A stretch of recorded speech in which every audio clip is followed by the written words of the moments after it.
¿Qué son? ¿Cómo funcionan? ¿Cuál es el objetivo de un albergue? Para eso nos acompaña aquí en el estudio, ya lo sabe usted muy bien, el licenciado Zorrito, que trajo de acompañante a Paco Colmenares, desde luego. No, muy bien, bienvenidos, ¿cómo están? Siempre es un gusto, amigo, ya es muy público que yo vengo a traerlo. ¿Qué es un albergue para mascotas, amigo? Fíjate que la definición es muy importante porque normalmente usamos, por ejemplo, refugio y albergue como indiscriminadamente y técnicamente, para que se entienda un poco mejor, sobre todo a nivel profesional, debemos usar refugio cuando es algo temporal, es decir, por ejemplo, ante un escenario de crisis como un huracán, una inundación, se montan refugios que van a ser temporales, tienen que cumplir la función de ayudar en las funciones básicas, pero no necesitan instalaciones para ser permanentes. Entonces vamos a hablar exactamente de albergues. Un albergue, vamos a ser muy claros, no debería existir, ¿no? Los albergues hoy en día están haciendo una función que evidencia que todavía no estamos haciendo bien las cosas en esta área de los animales en situación vulnerable. Porque los albergues son una respuesta civil, un espacio como de respuesta civil a un problema constante. Desafortunadamente este problema no ha tenido solamente ni siquiera una mejora, ha tenido un aumento, ¿no? Constantemente hay más animales en la calle y esta respuesta viene de ciudadanos. Muchas personas creen que, y es normal porque a veces vemos conceptualizado así en televisión o en los medios, que un albergue tiene alguna conexión con el gobierno. En México realmente no, ningún albergue tiene una financiación, tiene una conexión con el gobierno, no está manejado por el gobierno, así que cuando la gente dice, ¿dónde encuentro un albergue para poder dejar a este perrito? Es la peor pregunta que le pueden hacer a una persona que se dedica a un albergue porque seguramente está saturado, es un esfuerzo de un ciudadano que no está siendo subsidiado por el gobierno. Entonces, es un espacio de rescate, sí, pero es un espacio muy delicado en el que es muy fácil desequilibrar la situación, ¿no? El ambiente. Y desequilibrar me refiero que le faltan recursos. Es que justamente, ¿no? Por ejemplo, en mi caso, como bien lo dices, es nuestra responsabilidad los cachorritos que tenemos. Chamán tuvo 9, que en verdad fue un accidente, no fue, digamos, intencional, y sí nos dedicamos a buscarle a cada uno de los cachorritos. Todavía tengo 2 por si alguien quiere un compañero en su casa, pero nos dedicamos a buscarles hogares responsables, a hacerles el seguimiento de que esas personas se adapten con el nuevo miembro de la familia, y eso nos corresponde a todos. Los albergues son un apoyo, como bien dices, pero siempre están saturados, nunca tienen recursos, porque obviamente viene de la iniciativa privada. Pero ¿qué pasa con las perreras? Para que la gente también sepa que no todos los animalitos que están en la calle terminan en las manos de alguien que los quiera ayudar, sino las perreras sí son municipales. ¿Cómo funciona eso? Hace mucho tiempo nos acostumbramos al concepto de perrera y de antirrábico. Afortunadamente, con la ley de bienestar animal esto ha tenido que cambiar, es decir, primero fue la ley la que impulsó a que estos lugares cambiaran su concepto. La perrera o el antirrábico, como su nombre lo decía, se encargaba de recoger perros o prevenir el contagio de la rabia. Y esto, la verdad es que era a través de cualquier tipo de medio. Desafortunadamente en México tenemos muchos siglos que esto sucedió, prácticamente desde la mezcla o el mestizaje, pero en los últimos años se reconfiguró la situación de las perreras y los antirrábicos y los convirtieron en centros de bienestar. Primero pasaron por centros de control canino y después centros de bienestar, porque además no nada más es canino, podrían responder también la mayor parte de ellos a situaciones de felinos, de gatos. Hoy en día estos centros tienen la obligación de responder de una manera ética y además en pro de la salud. No es solamente eliminar el problema, no es quitar al perro de la calle y esa es su misión, es controlar la situación del perro y ayudar al perro, que antes no era, vamos a ser muy claros, el foco principal. El foco principal era que el ciudadano no se viera molestado, que no hubiera un riesgo para la ciudadanía. Hoy en día, sí, también su misión es que el animal esté bien. Qué bueno. Qué bueno. Y bueno, regresando a los albergues. Estos sitios reciben, a ver, Paco, a perros, desde luego, pero también a gatos y algunas otras especies.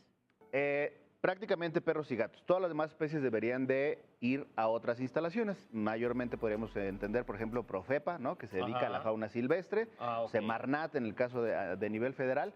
Esas instalaciones están hechas para animales de fauna silvestre. También en el caso de la fauna silvestre, la gente quisiera creer que cuando se reporta un animal, ese animal van, lo recogen y se lo llevan y lo liberan en la selva o en el bosque en donde es su hábitat. ¿Y no? Casi nunca sucede. ¿Qué pasa? Se tiene que evaluar si el animal de fauna silvestre tiene la capacidad, primero, de valerse por sí mismo.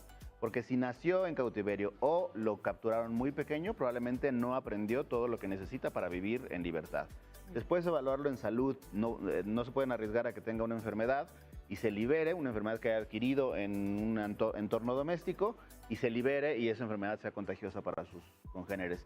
Y luego, muchos de esos animales, etológicamente hablando, pues no pertenecen, no sabemos a qué familia pertenecen. Entonces, claro, es como cuando vemos, el ejemplo es muy claro porque viene desde ahí, de lo más pequeño a lo más grande, una hormiga.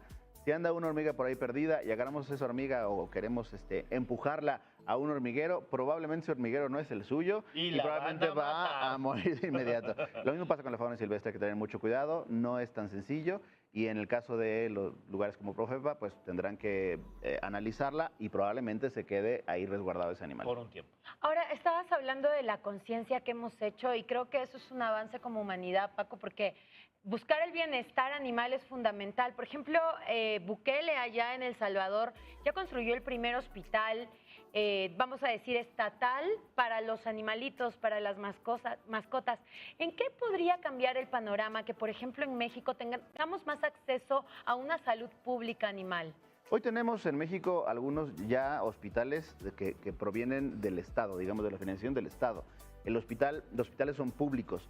De hecho, algunos de esos hospitales tratan de decirse siempre de bajo costo, porque luego la gente cree que es gratis, como el derecho a la salud humana debería ser o debe ser para todos. En el caso de los animales es igual. La verdad es que todavía tiene un costo alto, los presupuestos no dan. A mí me encantaría que así fuera, pero por lo menos ya tenemos hospitales de bajo costo con algunas de las actividades necesarias, sí, incluso gratuitas o por lo menos por temporada. Afortunadamente en México ya se está avanzando mucho en ello. De todas formas, lo que creo que ha funcionado mejor es una mezcla del trabajo de Estado, trabajo civil e iniciativa privada.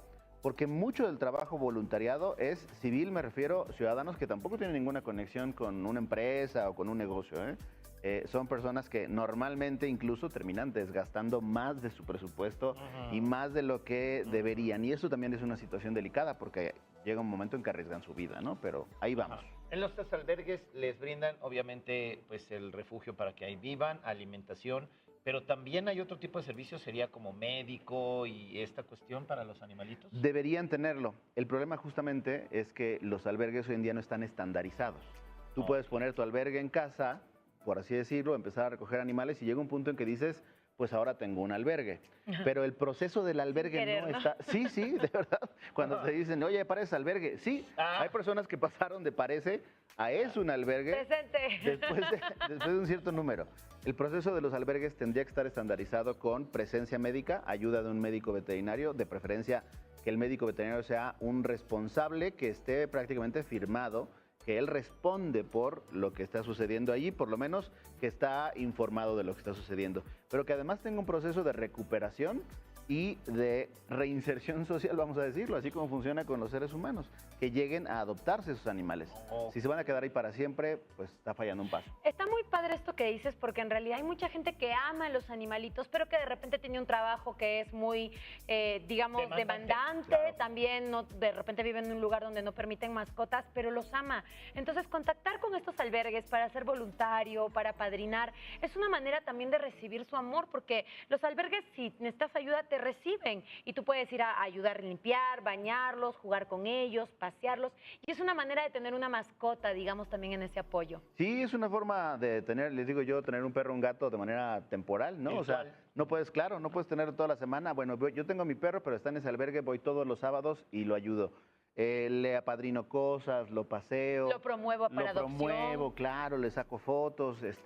Es importantísimo el voluntariado, pero además es importantísimo para validar también la información. A veces hay un montón de albergues, desafortunadamente, albergues, me refiero, falsos en internet, ¿no? Gente que publica, tengo estos 20 perritos, y hoy en día con la inteligencia artificial eso se va a acelerar, y piden el donativo, y piden ayuda, y no existe ni siquiera el lugar. Entonces la mejor forma es, valídenlo, llámenle, díganle, voy a hacer un voluntariado, visítenlo, ya sabes dónde está, ya sabes qué puedes hacer, y puedes ayudar mucho.